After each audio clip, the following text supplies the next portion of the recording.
perhaps nowhere are the forces of natural erosion more tangible than at Bryce Canyon.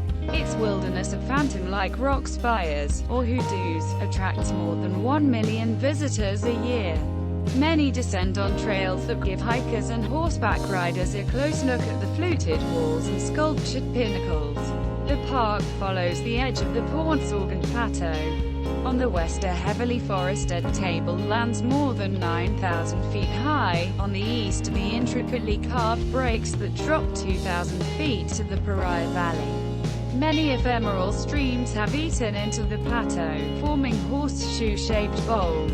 The largest and most striking is Bryce Amphitheater.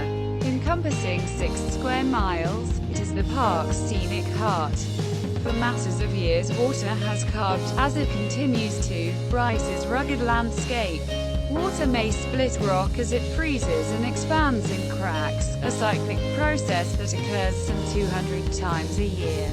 In summer, runoff from cloudbursts etches into the softer limestones and sluices through the deep runnels.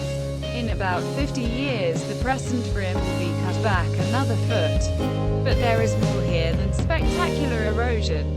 In the early morning you can stand for long moments on the rim, held by the amphitheater's mysterious blend of rock and color.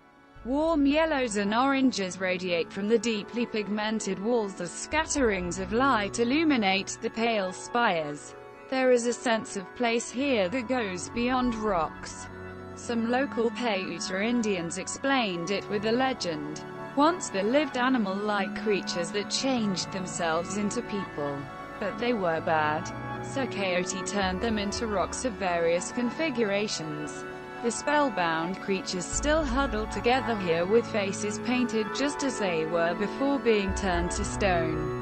19th century Mormon settler Ebenezer Bryce, for whom the park is named, said it was a hell of a place to lose a cow. The canyon's notable pool of whimsical hoodoo spires was believed by the early Paiute Indians to be people frozen in stone by the mischievous spirit, Coyote.